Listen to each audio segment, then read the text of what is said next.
स्वतंत्र भारत के 18 लोकसभा कार्यकालों को हम प्रधानमंत्री संग्रहालय में जाकर के आभासी रूप से देख सकते हैं और हर एक प्रधानमंत्री महोदय के कार्यकाल के दौरान जो घटनाएं हुई या किस हिसाब से भारत ने वैश्विक जगत को ध्यान में रखते हुए अपनी प्रगति के खाके को स्वीकार किया, उस पर आगे अपनी लक्ष्यों को प्राप्त करने के लिए जो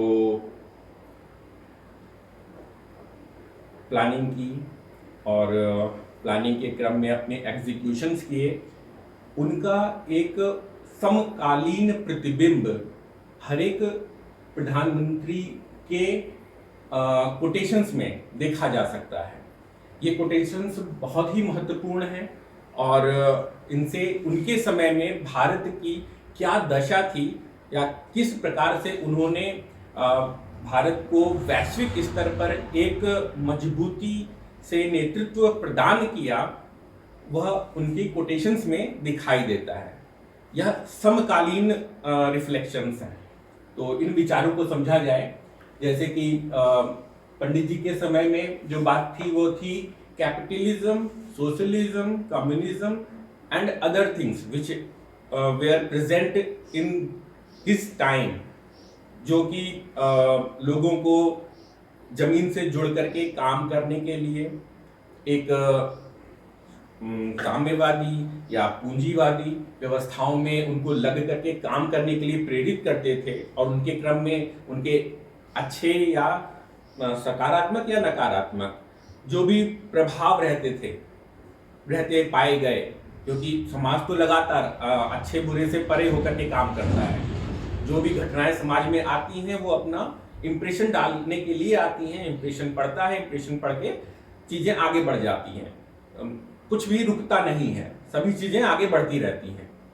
तो लेकिन बढ़ती रहती हैं, उनके क्रम में यदि कुछ अनुभव न लिए जाएं और वो अनुभव लेकर के वापस सिनेरियो में डिस्ट्रीब्यूट ना किया जाए, तो यह एक तंत्र के लिए बड़ा ही उसकी तंत्र की पूरी क्षमताओं के उपयोग में आने वाली एक कमी के रूप में जाना जाएगा अगर अनुभवों को प्रॉपरली नहीं पहुंचाया गया। तो इनका अनुभव हमारे प्रथम प्रधानमंत्री महोदय का, the forces in a capitalist society is left unchecked tend to make the rich richer and the poor poorer, है ना। अमीर और गरीब की खाई बहुत बढ़ा देगी अगर कैपिटलिज्म की शक्ति को कोई ढांचा नहीं प्रोवाइड किया गया, है ना। चेक करने का मतलब रोक देना नहीं है, चेक करने का मतलब उसको नियंत्रित करना है ना। अगर अनियंत्रित हो गया कैपिटलिज्म, पूंजीवाद अगर अनियंत्रित हो गया, तो यह क्या करेगा कि एक तरफ रिच की फौज खड़ी कर देगा और गरीबों की भी उतनी बड़ी फौज खड़ी कर देगा।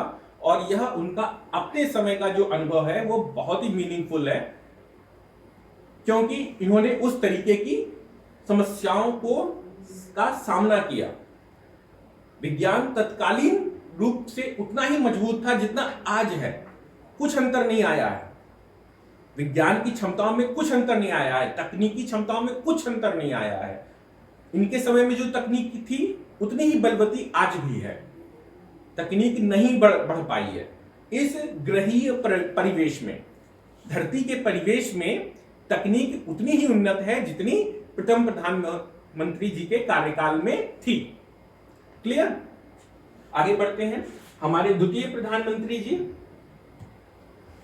लाल Bahadur Shastri, the prevention of freedom is not the task of soldiers alone, the whole nation has to be strong, है ना। इनकी जो तत्कालीन समस्याएं इन्होंने फेस की, जो भी प्रेशर्स इन्होंने झेले,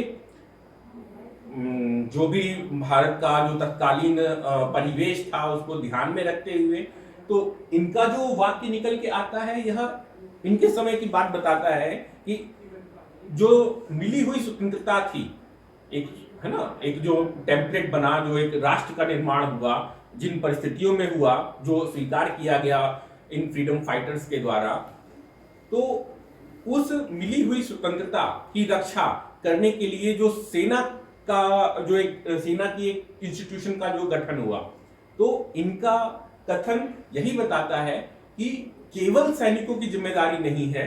अगर आप इस एक राष्ट्रीय परिवेश में जो स्वतंत्रता की हमारी जो अवधारणा है उसका उपभोग करना चाहते हैं, यह प्रत्येक नागरिक की जिम्मेदारी है कि वह अपने स्तर पे मजबूत हो, तभी यह राष्ट्र सकल रूप से सुदृढ़ दिखाई देगा।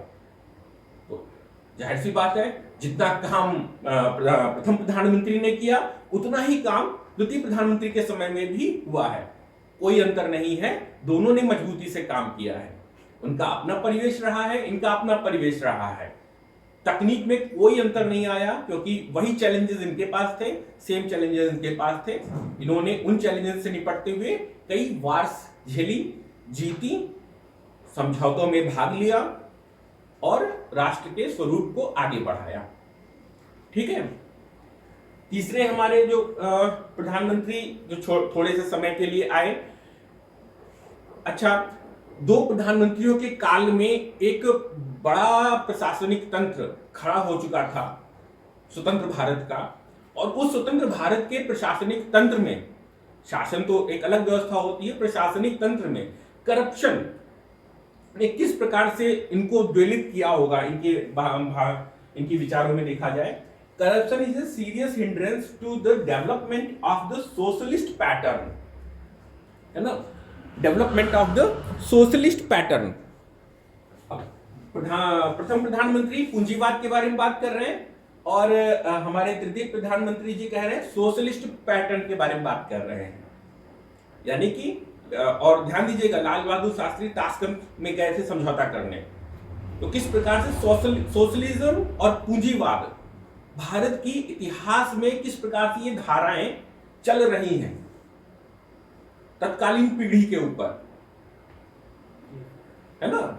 आपके मतलब 4 ग्रैंडफादर्स जो उस समय काम कर रहे होंगे, उनके ऊपर ये धाराएं पूरी टकरा रही होंगी उनके ऊपर, उससे वो लोग लोहा ले रहे होंगे। एक तरफ पूंजीवाद भी झेल रहे हैं और एक तरफ सोशलिस्ट पैटर्न भी आ रहा है।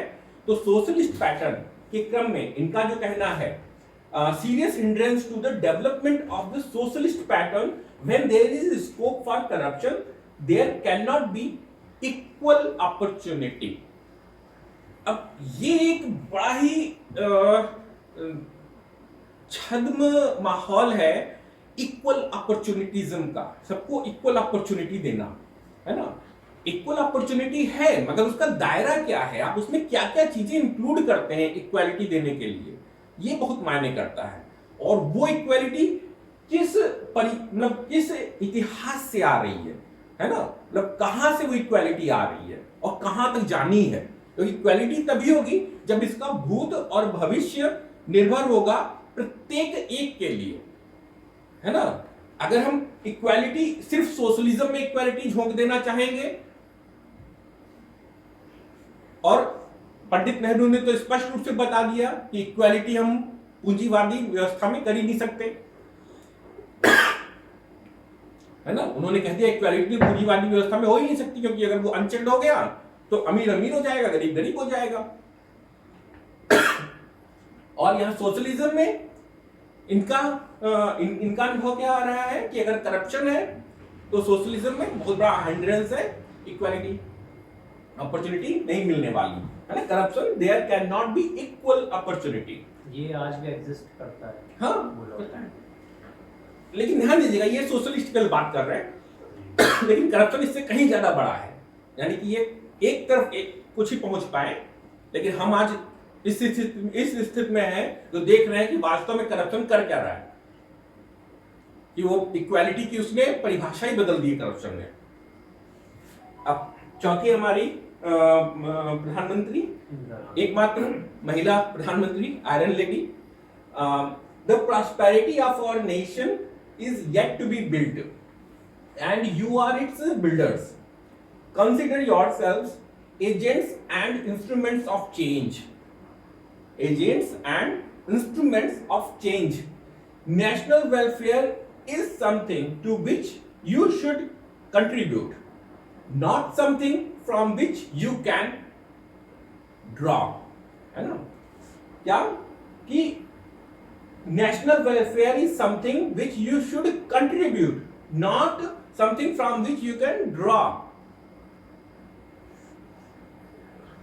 राष्ट्रीय जो वेलफेयर है उसमें आप, है ना, कर्तव्य, आप अगर सुनेंगे वर्तमान प्रधानमंत्री महोदय की बात और कहा भी जा रहा है कि he is following Indira Gandhi pattern, है ना, फॉर ये शासन करने के लिए, तो पता नहीं, लेकिन यहां ये बात साफ आ रही है कि आप कर्तव्य पे ध्यान दें, अधिकारों के लिए वो अपने आप सुनिश्चित हो जाएंगे। यदि आप अपने कर्तव्य को राष्ट्रहित में निर्धारित करते हैं तो आप सबके अधिकारों को मजबूत कर रहे होंगे। तो यह बात यहां स्वयं इनकी विचारों में ही दिख रही है और इन्होंने साफ साफ कह दिया है कि यू आर नेशन बिल्डर्स, है ना, nation is yet to be built. इनके विचारों में nation is yet to be built, अभी बनना है, यानी इन्होंने अपने स्तर पे भरसक प्रयास कर डाले होंगे। किस स्तर के किए होंगे साफ झलक रहा है ना। इनको वो सारी चीजें पता होंगी, कुछ भी छूटा नहीं होगा, ये ध्यान दीजिएगा। भूत भविष्य वर्तमान सब इनको पता होगा, तभी ये ऐसी बात कह सकती हैं। लेकिन हाथ पांव बंधे हैं, क्यों? क्योंकि इनको दिख रहा है कि nation is yet to be built.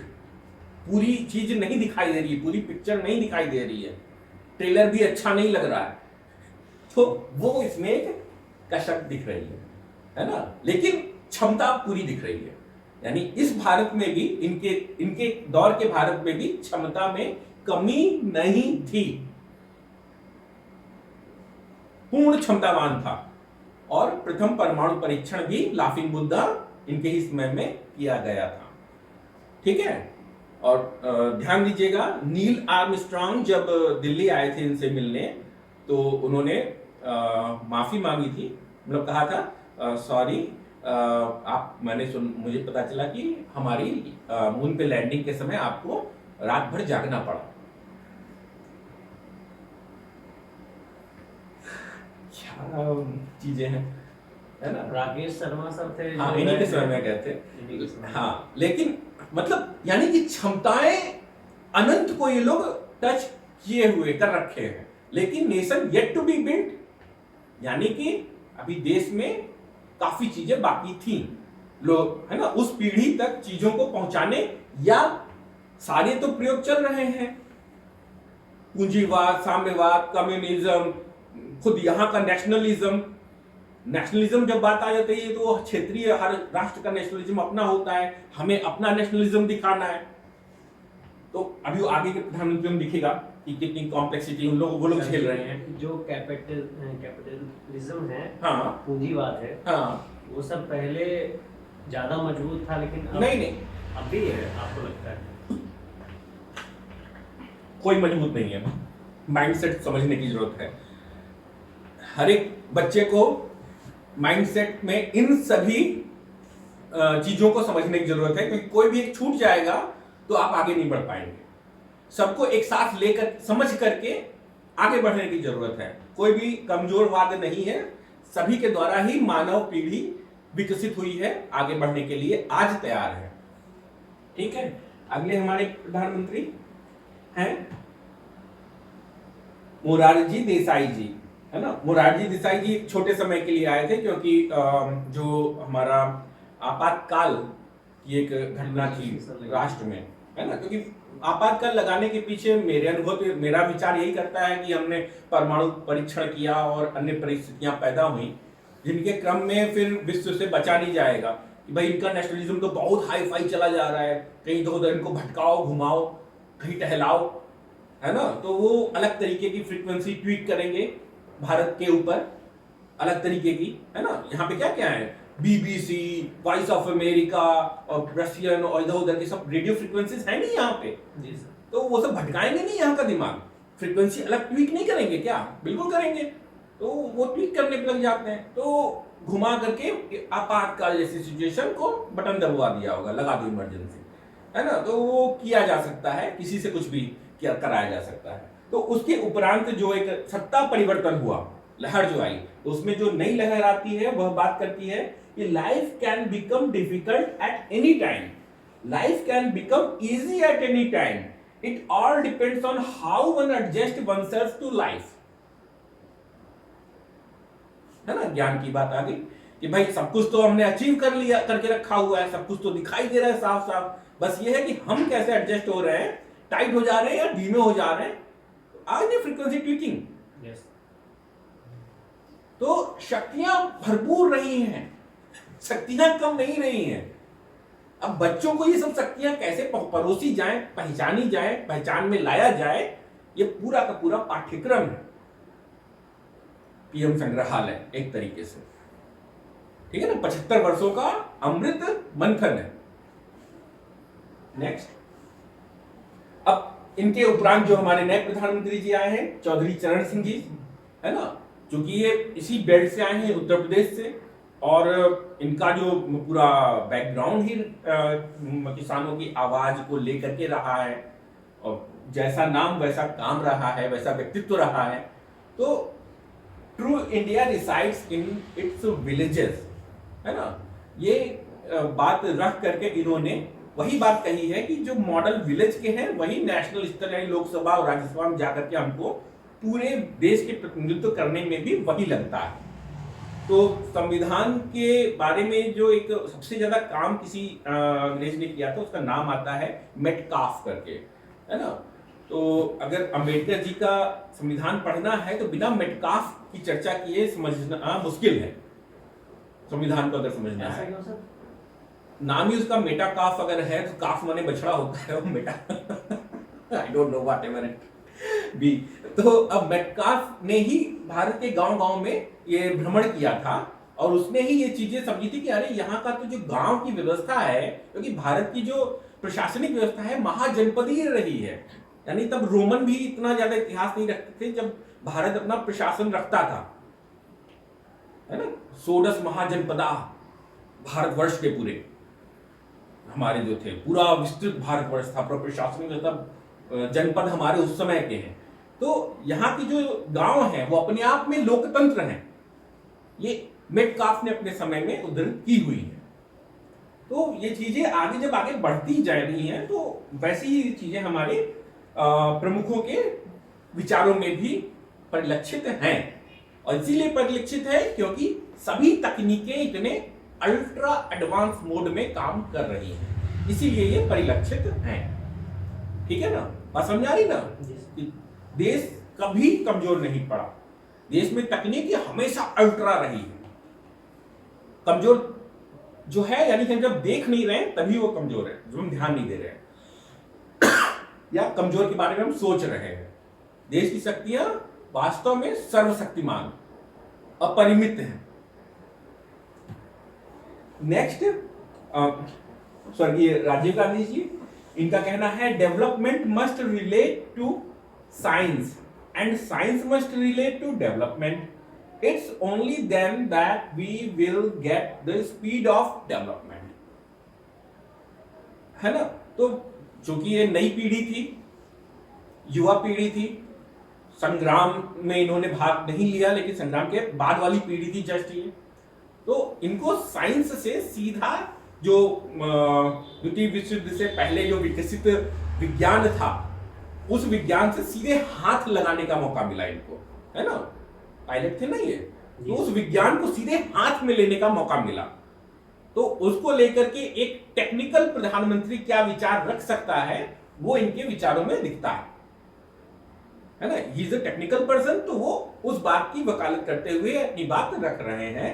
तो ये एक बड़ी ही अच्छी बात है जो कि और आगे वाली पीढ़ी के लिए एक नई संभावनाओं के मतलब देखने का एक नया चश्मा देती है कि साइंस इज ऑल्सो समथिंग। वरना साइंस को सुनने और समझने के लिए भी किस तरीके की बात चाहिए, ये उससे पहले के प्रधानमंत्री नहीं बोल रहे हैं, है ना। पहले थे जिन्होंने साइंस का जिक्र किया, हाँ जिक्र कर दिया, क्योंकि बाकी वाले तो बाकी प्रधानमंत्रियों की तो अलग अलग पृष्ठभूमि रही है, तो उन लोगों ने उन चीजों को अपने तरीके से रखा। वो चीजें भी कमजोर नहीं, क्योंकि आज के परिप्रेक्ष्य में हम देख करके जान पाने को शक्तियों की बात कर रहे हैं, और इन्होंने उन शक्तियों की कुछ निचोड़ को रखने के लिए यहाँ से शुरुआत की। ठीक है, इनके बाद आगे विश्वनाथ प्रताप जी, इनका भी एक खेती बाड़ी का रहा है और ये भी उत्तर प्रदेश पृष्ठभूमि है इनकी। तो if power is a sword, अब ये थोड़ा मध्ययुगीन चले गए हम लोग है ना एकदम से। ये थोड़ा सा हाँ, ये थोड़ा सा क्योंकि उस समय की कुछ घटनाएं ही इतनी तेजी से बदली थी भाई, एकदम से आतंकवादी घटना थी तमिलनाडु में और सत्ता परिवर्तन के बाद ये आए थे, तो एकदम से चीजें आगे पीछे। If power is a sword it will be wielded on behalf of the poor and toiling masses, है ना, क्योंकि भाई देश में उस समय बहुत बड़ा असंतोष भी पैदा हो चुका था। किस बात का? कि हमें पूरी सुविधाएं नहीं मिल रही हैं। भाई इंदिरा गांधी जी की बात कि आप कर्तव्य करिए, लेकिन कर्तव्य को लोग भूल करके हमें सुविधाएं क्यों नहीं मिल रही हैं, है ना, हमें सुविधाएं क्यों नहीं मिल रही हैं। या कई बार पर्यावरण ही ऐसा हो जाता है जो आपके फेवर में नहीं होता है, तो पर्यावरण हमारे फेवर में क्यों नहीं है, तो उसके लिए असंतोष, है ना, भाई क्यों इतनी गर्मी लग रही है। कोरोना के वक्त का समय, हाँ बिल्कुल, कोरोना असंतोष ला सकता है ना, या बाढ़ आ जाए या भूकंप ऐसा हो जाए और उसमें फिर गवर्नमेंट सपोर्ट ना कर पाए, तो फिर ये एक असंतोष जो पैदा होता है, तो ये बहुत ही खतरनाक होता है और वो फिर पूरी संभावनाओं को, पूरी व्यवस्थाओं को, क्योंकि ये नेचुरल है, नेचर से जनरेटेड होता है, भले ही वो आर्टिफिशियल हो, नेचर को यहाँ पर प्रेरित किया गया हो। जैसे कि मान लिया साउथ में कोई बड़ा सा ज्वालामुखी फट गया और उससे यहाँ पर इतनी बड़ी पूरा मानसून ही डिस्टर्ब हो गया, पूरा दुर्भिक्ष फैल गया, हाँ डिजास्टर। भाई यहाँ तो कोई वो ज्वालामुखी है नहीं अपने देश में, लेकिन मान लो भूकंप ही ऐसा बड़ा आ गया। भूकंप तो खैर ठीक, भूकंप इतना नुकसान नहीं कर पाएगा, कुछ आधारभूत ढांचे का ही होगा, लेकिन ज्वालामुखी विस्फोट अगर बड़े लेवल का हो जाए, मैसिव इरप्शन हो जाए, वो बहुत बड़ा नुकसान कर सकता है। लेकिन हम उस क्षेत्र में आते नहीं है, हम काफी सिक्योर है नेचुरली। यहाँ टाइफून साइक्लोन वगैरह आते हैं, मतलब उसमें एनडीआरएफ पहले से ही सुविधाएं देकर के हमें बचा लेता है। तो ये सब एडवांसमेंट आ गई है ना, जो सूचना तकनीक की वजह से हम पहले ही जान जाते हैं कि ये घटना होने वाली है, हम अपने आप को सिक्योर कर लेते हैं। तो ये एक अच्छी बात हुई है इस युग में, वरना पहले के युग में क्या था, सिर्फ एक रेडियो बस था, मतलब अल्ट्रा सूचना देने वाला, रेडियो के माध्यम से ही सब सुनते थे। हाँ, मतलब द्वितीय विश्व युद्ध की उपलब्धि जो जनमानस के लिए थी वो रेडियो थी, रेडियो एक्टिविटी। द्वितीय विश्व युद्ध की उपलब्धि थी रेडियो एक्टिविटी। सर जब ये राजीव गांधी जी थे, हाँ, तो उन्होंने टेक्निकल चीज देने का, हम लोग को देने का एजुकेशन सिस्टम एक बनाने की कोशिश की, बन जाता है क्योंकि वो उस क्षेत्र से रहे, हैंड्स ऑन उन्होंने ट्राई किया, और जब प्रधानमंत्री पद पे गए तो वैसी बातें उनके निकलनी स्वाभाविक है, उनका व्यक्तित्व है। तब सर पावर में भी थे और विज्ञान की समझ भी थी उनमें कि हाँ, तो विज्ञान की समझ क्या जवाहरलाल नेहरू को नहीं थी? बिल्कुल थी, लेकिन उनके समझने का तरीका दूसरा था। भाई हाँ, बहुत भाई जवाहरलाल से अल्टीमेट क्या प्रधानमंत्री रहे हैं, अल्टीमेट पावर्स रही हैं। यानी कि जब फिरोज गांधी जी की मृत्यु हुई है, उनकी मृत्यु का कारण नहीं पता, तो जवाहरलाल नेहरू की ये एक्सप्रेशन थे, ऐसा हो नहीं सकता। फिरोज गांधी यानी इंदिरा गांधी के हस्बैंड, है ना, तो इनका था कि ऐसा हो ही नहीं सकता। यानी कि ये लोग मृत्यु के बारे में अच्छी तरह से परिचित थे, ये शक्तियां रहती हैं, ये समझ रहती है। वरना हॉलीवुड फिल्में देखो ना, रेप्लिकेशन एंड अदर्स, किस तरीके से आप नश्वर हैं, मतलब नहीं मर सकते, इमॉर्टल है। तो सर यही कॉन्सेप्ट ही लेके चलते हैं। हाँ, आप इटर्नल है, और ये है साइंस फिक्शन नहीं, फिक्शन कर दिया ना, क्योंकि आपने एक ग्रही वातावरण में रख दिया, तो यहाँ की लिमिट्स है, लेकिन एक ग्रही वातावरण से आप बाहर क्यों नहीं जा पा रहे हैं? इसीलिए नहीं जा पा रहे हैं क्योंकि यहाँ प्रधानमंत्रियों की जो शक्तियां हैं वो बड़ी ही टेम्पलेटेड है, ठीक है। तो लेकिन ये लोकतंत्र की शक्ति काफी बड़ी होती है, लोकतंत्र खुद एक मैकेनिज्म है साइंटिफिक, तो साइंस को साइंस से ही आगे ले जाया जा सकता है, तो वही प्रयास मैं कर रहा हूं। चंद्रशेखर जी बलिया हमारे यहीं के, I believe in expressing my view openly and in a forthright manner. My government will do everything to take the country forward in all spheres. क्योंकि इनका कार्यकाल बड़ा ही जटिल था, है ना, देश को सोना गिरवी रखना पड़ गया और पता नहीं क्या क्या इनके साथ घटा। तो जो अनुभवी बहुत रहे, पूरा पॉलिटिकल करियर रहा इनका, राजनीतिक करियर रहा, समाजवादी रहे, है ना। तो उस my government will do everything to take country forward in all spheres. तो उनकी बात में दम है, उन्होंने, क्योंकि दबी हुई सरकार लेकर के आगे बढ़ने के लिए इनको सभी स्फीयर्स पे आगे बढ़ना है, तो वो प्रयास उन्होंने निश्चित रूप से किया है, ये दृष्टिगोचर है, अपनी क्षमता पूरी लगाई है। इसके बाद पीवी नरसिम्हा राव, जो सबसे बड़ा जो चैलेंज वो बदलाव लेकर के आने की बात है, वो इनके समय में दिखती है। जब देश के बाजार को मुक्त कर दिया गया, है ना, कि भाई पहले क्या था कि आपको लाइसेंसी राज से मुक्त कर दिया गया बाजारों को, यानी कि कैपिटलिज्म का जो भय जवाहरलाल नेहरू को जो था कि अमीर गरीब की खाई बढ़ेगी, हम इसको नहीं आगे बढ़ना चाहते हैं, और इसको कंटिन्यू किया गया इंदिरा गांधी के बाद तक की सरकारों द्वारा, तो वो चीज एक रात में पीवी नरसिम्हा राव जी ने बदल दी, है ना, डॉक्टर मनमोहन सिंह सर ने और पीवी नरसिम्हा राव जी ने एक रात में बदली। और उससे क्या हुआ, और इन्होंने अपने ऊपर लेकर के ये बात करी, I am taking this step forward. कहते हैं सर उस टाइम देश बहुत बड़े आर्थिक संकट से, हाँ वही आर्थिक संकट, सारी चीजें वही थी, मार्केट क्रैश हुआ था, बिल्कुल बिल्कुल, शेयर मार्केट, श्रीलंका, हाँ वित्त हाँ मंत्री भी सर उस टाइम रहे हुए थे, तो काफी उन्होंने संभाला था इस सिचुएशन को। हाँ, तो वही मतलब सोने पे, जब सोना आपका खतरे में पड़ जाए, है ना, सोना खतरे में यानी आप सो नहीं पाएंगे, और क्या इसका मतलब है, आपका सोना खतरे में पड़ गया यानी कि नाउ अब आपका सोना वर्चुअली संभव नहीं है, वर्चुअल स्फीयर पे आप सोना लूज कर चुके हैं, आप जब भी काम करो, आप रातों की नींद आपकी उड़ गई। कहते सर जी जब देश आजाद हुआ था तो उस टाइम डॉलर की कीमत पैसे के बराबर था। वही नहीं, आर्टिफिशियल मैकेनिज्म है, इट्स नथिंग एल्स, इसके अलावा ये कुछ नहीं है। इसके लिए झगड़े करना, शोर मचाना, ये सब गलत बातें हैं।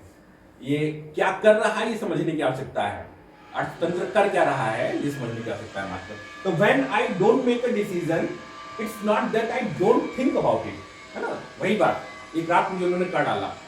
When I don't make a decision, it's not that I don't think about it, I think about it and make a decision, not to make a decision। ठीक है, तो अगर मैं कोई डिसीजन नहीं करता हूं तो इसका मतलब ये नहीं कि मैं सोच नहीं रहा हूं, मैं सोचता हूं उस डिसीजन के बारे में और ये डिसाइड करता हूं कि मुझे डिसीजन नहीं लेना है। ठीक है, तो प्रकांड विद्वान किस्म के रहे हैं, बहुत बड़े विद्वान रहे हैं, तो अपनी इच्छा मतलब इन्होंने 86 वर्ष में शायद उन्होंने कंप्यूटर कीबोर्ड सीखा, काफी प्रौढ़ावस्था में इन्होंने कंप्यूटर सीखा, 70 या 86 ऐसे, मतलब प्रौढ़ावस्था में आकर के इन्होंने कंप्यूटर सीखा, तो मुझे कंप्यूटर सीखना है। तो अल्ट्रा ब्रिलियंस रहा है और काफी अनुभव और बहुत लंबी लिगेसी है, तो क्या कहा जाए। फिर एच डी देवेगौड़ा जी, फेडरलिज्म, अब ये बात अब कर्नाटक और जो ये लोग वहां पर झेल रहे हैं दक्षिण भारत में, और दक्षिण भारत से क्या पूरे भारत पे इन लोगों का व्यू क्या है ये यहाँ दिखता है। Federalism, decentralisation and social justice are the pillars of our government, है ना, कि हमारी सरकार की फेडरलिज्म यानी संघीय व्यवस्था, राज्य और केंद्र, है ना, हर एक राज्य अपने हिसाब से सशक्त है और सशक्त राज्य के साथ एक सशक्त केंद्र खड़ा है। फेडरलिज्म, डिसेंट्रलाइजेशन यानी शक्तियों का कोई केंद्र नहीं होगा, शक्तियां डिसेंट्रलाइज्ड होंगी। एंड सोशल जस्टिस यानी कि हर एक समाज अपने आप को न्यायपूर्ण मानेगा, जितने भी समाज हमारे खड़े हो रहे हैं, अलग अलग क्षेत्र खड़े हो रहे हैं, वे सभी अपने आप में संतुष्ट होंगे, are the pillars of our government, है ना। तो इनको भी एक जटिल सरकार चलाने का मौका मिला था, काफी जटिल सरकार थी, और उस समय की मशीनरी ने बहुत ही अच्छा काम किया।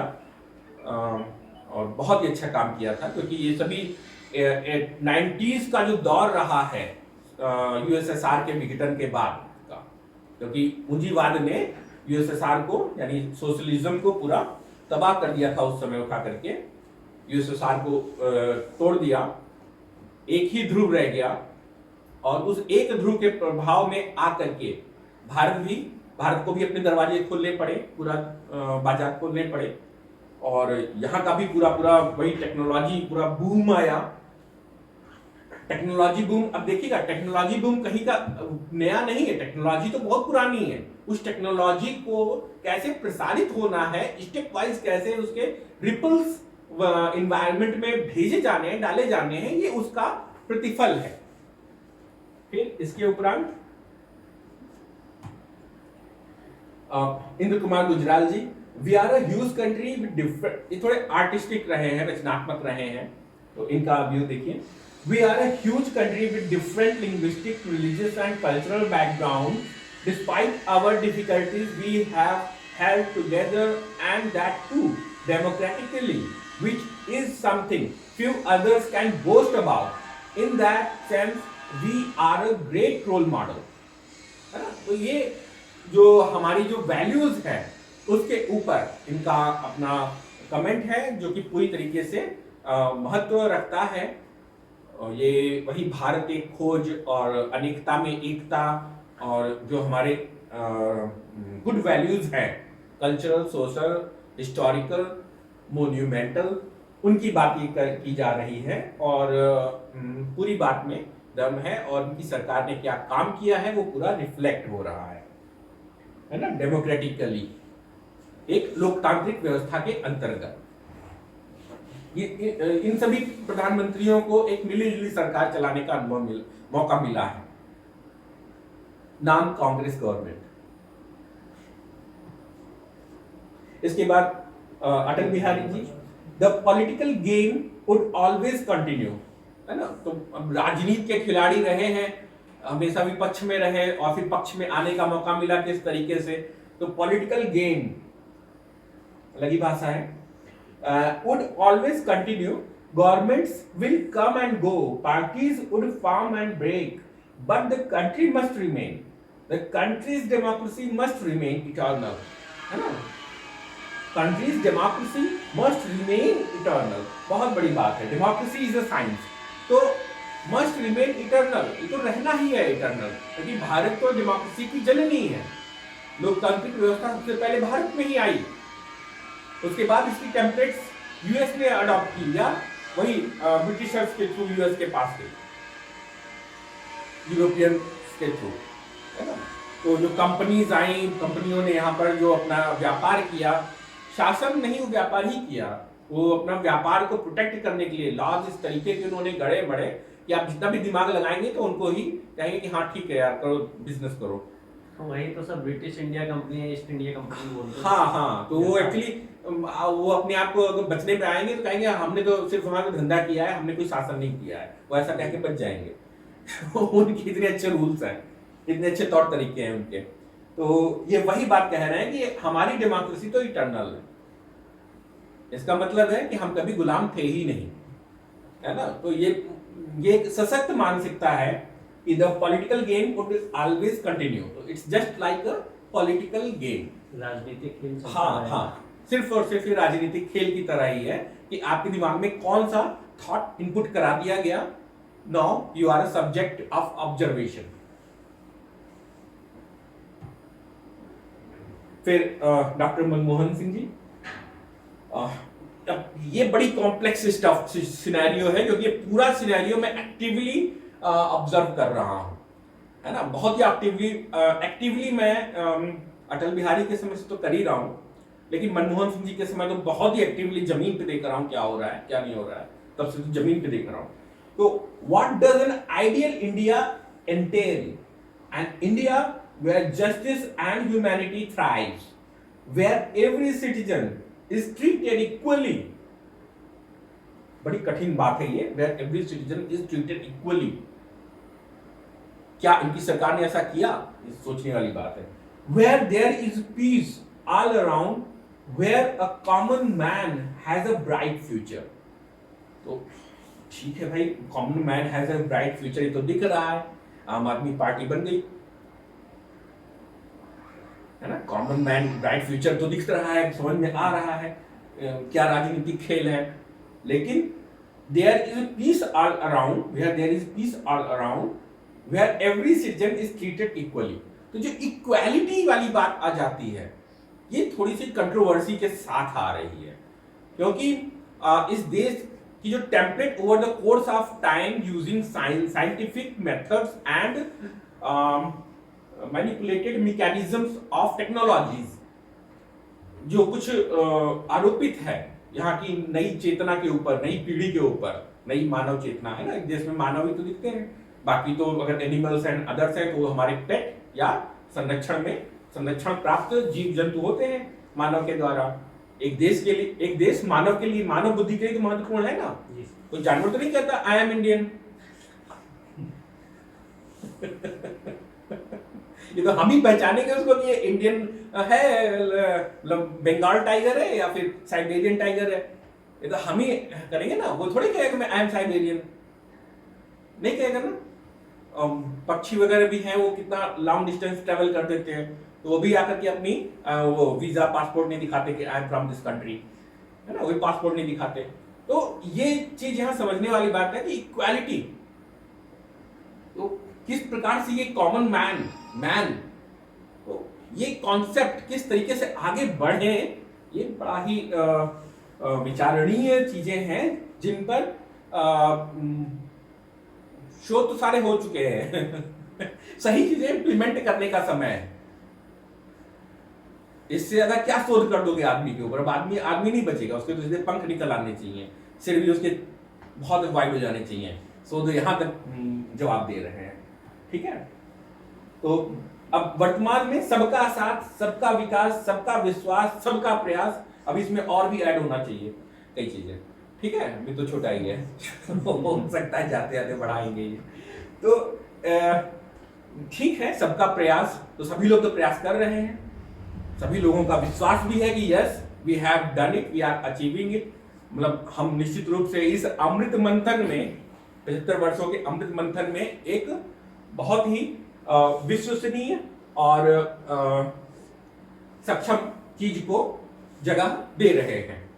तो ये चीज तो यहाँ पर दिख रही है, तो अच्छी बात है। तो ये पीएम संग्रहालय के क्रम में अगर हम वर्चुअली उसका टूर करते हैं और हर एक प्रधानमंत्री महोदय के विचारों को आज के संदर्भ में पहचानने का प्रयास करते हैं, तो हमें पता लगता है कि 75 वर्षों में हमारे देश की सरकारों ने कितना गंभीर प्रयास किया है इस राष्ट्र की जो